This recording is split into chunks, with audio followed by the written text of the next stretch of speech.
दोस्तों यह रहा मून मेरे घर से सीधी दूरी 3,84,000 किलोमीटर है। अभी कुछ ही टाइम पहले चंद्रयान 3 ने यहाँ लैंड किया है और इसके कुछ दिन पहले रसिया का लैंडर क्रैश भी कर गया, क्योंकि रसिया मेरी तरह चांद पर सीधा निशाना बना रहा था कि इधर से सीधा ही निकल जाऊंगा और चंद्रयान से पहले पहुंचकर हिस्ट्री बना दूंगा। लेकिन बधाई हो, हिस्ट्री हमने बनाई है जिसकी अभी शुरुआत है। अभी समझते हैं कि चंद्रयान 3 आगे क्या क्या करने वाला है। इंडिया के पास में इतना पावरफुल रॉकेट नहीं है कि वह सीधा चांद पर जा सके, इसलिए इसरो ने स्मार्टली अर्थ और मून की ग्रेविटी का सहारा लेते हुए मात्र 615 करोड़ में चंद्रयान को चंद्रमा पर पहुंचा दिया। जब स्लो स्पीड में चलती हुई बस से उतरते हैं तो उसी की डायरेक्शन में उतरते हैं, जिससे गिरने के चांस बहुत कम होते हैं। तो न्यूटन के पहले नियम law of inertia of motion को काम में लेते हुए चंद्रयान 3 अर्थ की डायरेक्शन में अपनी स्पीड के साथ में तालमेल बिठाकर उसके चारों ओर चक्कर लगाने से ग्रेविटेशनल खिंचाव को कम करता जाता है और धीरे धीरे दूर जाता रहेगा। और एक कंडीशन आएगी जब वह अर्थ की ग्रेविटी को छोड़ के मून की ग्रेविटी में एंटर कर जाएगा और जो प्रोसेस अर्थ पर चल रही थी उसके जस्ट ऑपोजिट अपने ऑर्बिट को धीरे धीरे कम करके मून के सरफेस में आता गया। यह जो आप ग्राफ देख रहे हो यह बहुत कॉम्प्लिकेटेड स्टेज होती है, क्योंकि यहाँ पर दो वेलोसिटी है, आपको आगे भी बढ़ना है और नीचे भी आना है। इसलिए यहाँ पर कुछ फेज होते हैं जहाँ चंद्रयान अपनी हॉरिजेंटल पोजीशन से 100% वर्टिकल पोजीशन में आने के लिए कुछ स्टेप लेगा। रफ ब्रेकिंग फेज में स्पीड स्लो डाउन करने के लिए ब्रेक लगाए जाते हैं जबरदस्त तरीके से, क्योंकि यहाँ पर लैंडर की स्पीड 6000 किलोमीटर पर आवर से भी ज्यादा है और नीचे उतरने की डिस्टेंस सिर्फ 30 किलोमीटर है। 7.4 किलोमीटर मून सरफेस से एल्टीट्यूड फेज शुरू होता है, जहाँ हैजार्ड एरिया से बचकर लोकेशन को अच्छे से देखा गया कि कहाँ लैंड करना है। 800 मीटर मून सरफेस से फाइन ब्रेकिंग शुरू होती है, जिसमें लैंडर एकदम वर्टिकल पोजीशन में आ जाता है और फाइन तरीके से ब्रेक लगाता है स्मूथली। हैजार्ड मैप से बचते हुए अपने लिए एक अच्छी लोकेशन पर लैंड कर जाता है। लैंडर में शॉक एब्जॉर्बर लगे हैं जो लैंडर को विदाउट एनी जर्क लैंड करवा देते हैं। लैंडिंग के पूरे मिशन को विक्रम लैंडर ने ही कंट्रोल किया। इसरो की तरफ से लैंडिंग के टाइम कोई छेड़छाड़ नहीं की गई। इससे आप अंदाजा लगा सकते हो कि चंद्रयान 3 एक स्मार्ट रोबोट है जो बेहतरीन इंटेलिजेंस को यूज करता है।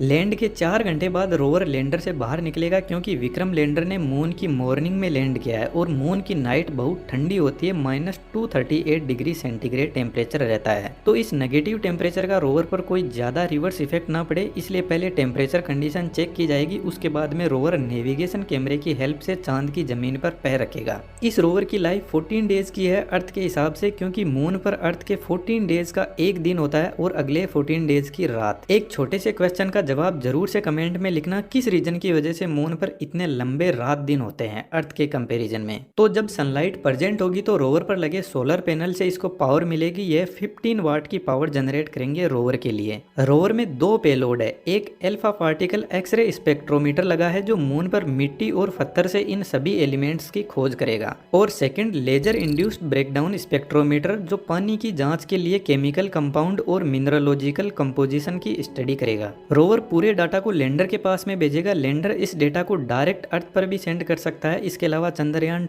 2 का ऑर्बिटर के पास में भी भेज सकता है और चंद्रयान 2 का ऑर्बिटर अर्थ पर सेंड कर देगा, लेकिन रोवर डायरेक्ट डेटा अर्थ पर नहीं भेज सकता। इसरो का डीप स्पेस स्टेशन IDSN-32 जो लैंडर के टेलीमेट्री डेटा को कॉन्टिन्यूसली कलेक्ट करता है। किसी कंट्री के लिए अपना खुद का डीप स्पेस नेटवर्क होना बहुत बड़ी बात है।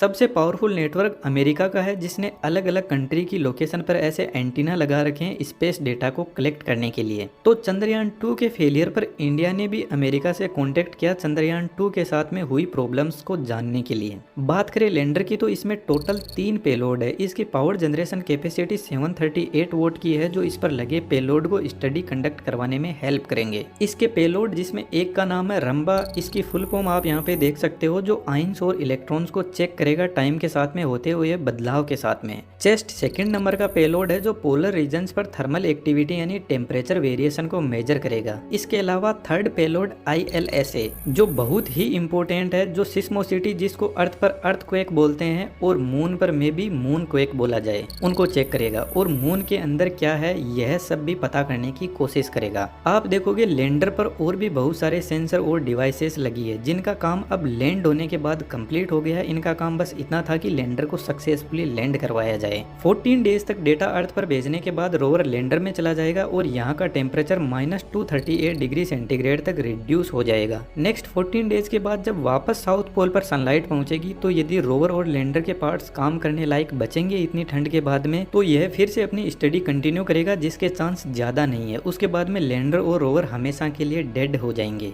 एक इम्पोर्टेंट बात मैं आपको बताना चाहता हूँ, चंद्रयान 3 का यह इतना बड़ा लॉन्च व्हीकल है जिसमें 90% फ्यूल ही होता है। इस टेबल को ध्यान से देखना, अर्थ से 62 किलोमीटर की हाइट पर सॉलिड रॉकेट बूस्टर व्हीकल से दूर हो जाते हैं और स्पीड होती है 1.96 किलोमीटर पर सेकेंड। उसके बाद में दूसरा लिक्विड इंजन स्टार्ट होता है जो व्हीकल को अर्थ से 175 किलोमीटर के एल्टीट्यूड पर स्पीड को 4.62 किलोमीटर पर सेकेंड पहुंचाकर सेपरेट हो जाता है। अब बड़ा इंटरेस्टिंग इंजन आता है जिसको क्रायोजेनिक इंजन बोलते हैं। यह मात्र 647 सेकेंड तक पावर देते हैं चंद्रयान 3 को और इसकी स्पीड को 4.62 किलोमीटर पर सेकेंड से 10.24 किलोमीटर पर सेकेंड तक पहुंचा देते हैं। है ना इंटरेस्टिंग। इस स्पीड को हमारे गाड़ी के मीटर से कंपेयर करें तो जब यह इंजन चंद्रयान 3 को छोड़कर जाएगा तो उसकी स्पीड होगी 36,864 kilometre per hour. Cryogenic engine गजब की टेक्नोलॉजी है। इस वीडियो को आप जरूर से देखना। उम्मीद करता हूँ इन्फॉर्मेशन आपको अच्छी लगी होगी। हमारे साथ जुड़ने के लिए आपका बहुत बहुत धन्यवाद।